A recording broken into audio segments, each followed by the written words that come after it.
Hope everyone is having a great Monday so far. Thanks for joining us here in the American Digital Network studio. I'm Hali Oughton here alongside Mike O'Donnell via Skype. We welcome you to our fifth and final edition of Mondays with Mike as we prepare to head to the conference tournament next week.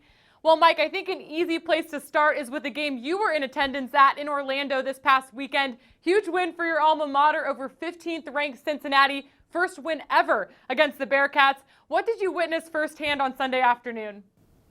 Well, first of all, it was just a really great basketball game to watch. I mean, that's a program-defining win for the UCF Knights team. It was senior night for UCF, so there was a ton of energy, and the atmosphere was insane in CFE Arena. Really, quite honestly, UCF just came out and outworked and out-defended Cincinnati. It's not very often to where you have a team that just outworks and outdefends the Bearcats. It just doesn't happen. UCF's defense was stifling in the half court. It was clinic worthy. It's obvious from a team that's leading the nation in defensive field goal percentage that they know how to lock up in the half court. Really impressive. They actually held Cincinnati to 29% from the field, and that's a team, this Bearcat team, that's averaging 47% from the field for the season. So basically cut that in half. And a huge win for UCF. They actually jumped 28 spots in the RPI ranking. It's not panic mode for Cincinnati yet, but you do have to get more production from Troy Copain. He only went 1 from 9 from the field, and as the senior leader, he needs to be that guy to make big shots. So no panic mode for Cincinnati yet. That's a tough atmosphere to come in and play. Mick Cronin will have this team ready to go in the next couple games. Yeah, even though Cincinnati picked up their second conference loss of the year, they're a team, along with SMU, that should be NCAA tournament bound. What do you think the Americans' postseason scenario looks like right now? Well, right now it's looking like probably 3 teams at least from the American will get in. Cincinnati and SMU, they're locks right now, and Houston's a team that's really high up on the bubble. They have a great RPI, and they have a top 60 RPI, and I'm a huge fan of the way the Cougars have played the last 6 or 8 games. Now, that it would be great for them to win out this week and maybe win 1 or 2 games in the conference tournament to really solidify their spot. But you're looking at 3 teams, but then you never know what could happen in conference tournament time. We saw it last year. I think UCF, UConn, or Memphis could make a run in the conference tournament as well to try and get an automatic bid. But so far, if you're looking at-large potential, those 3 teams, SMU, Cincinnati, and Houston, I feel like are going to be in with 1 more team probably in the mix depending on how the conference tournament goes.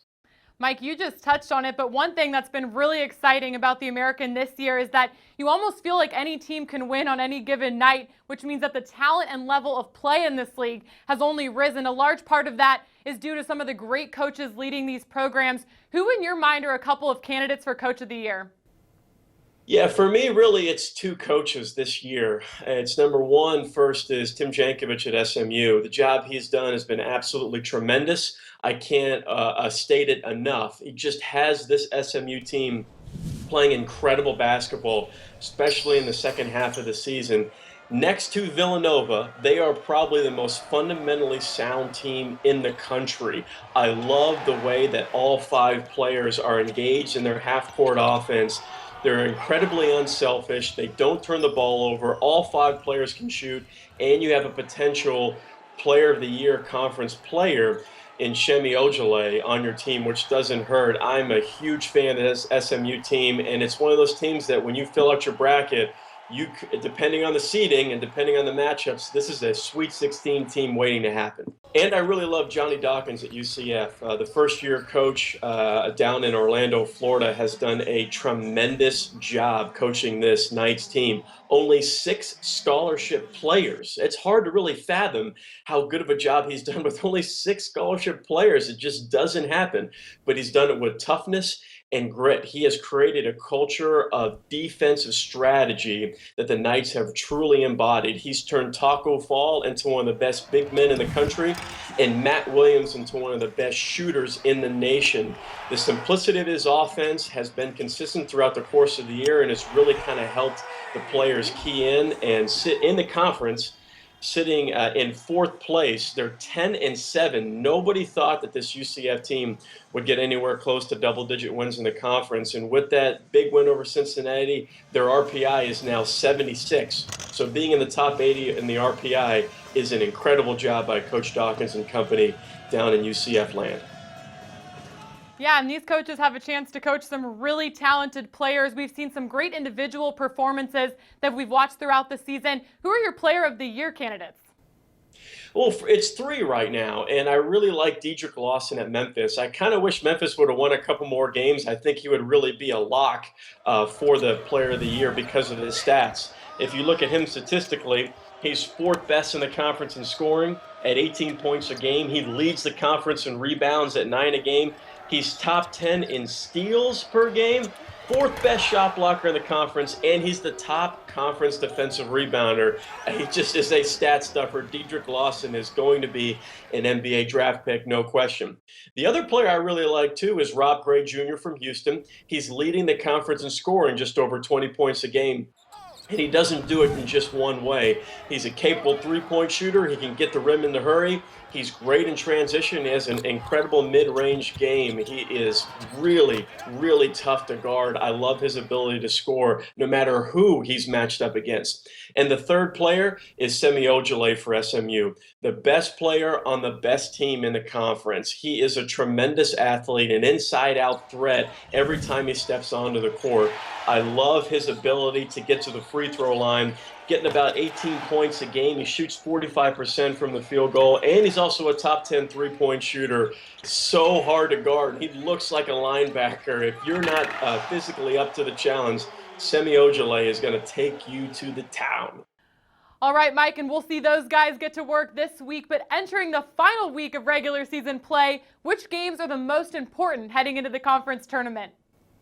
Well, the first game for me is Houston at Cincinnati. The Bearcats cannot afford to lose 2 games in a row, and you have kind of that the mismatch of you have an offensive juggernaut in Houston and you have a defensive juggernaut in Cincinnati, and something has to give. And it's always hard to win at Cincinnati, but if Houston's making shots, they can play with anybody. And Houston needs this win to really solidify themselves in that third place finish in the American Conference Tournament.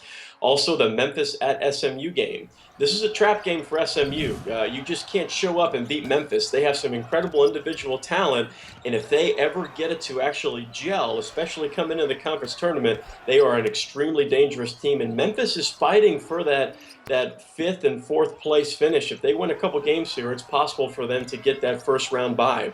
And then the last game, the Cincinnati at UConn game. We just talked about how they can't afford to drop 2 in a row at Houston. Well, Cincinnati cannot afford to drop 3 in a row when they play UConn at UConn. It's never easy to play the Huskies on their home court. And when you have players like Adams and Purvis for the Huskies, who can put up 20 points in any given night, each of them can, it is a tough task for the Bearcats to guard that. So be on the lookout for that, and UConn's fighting for that bye as well in the conference tournament. Everybody wants that first day off leading into the tournament.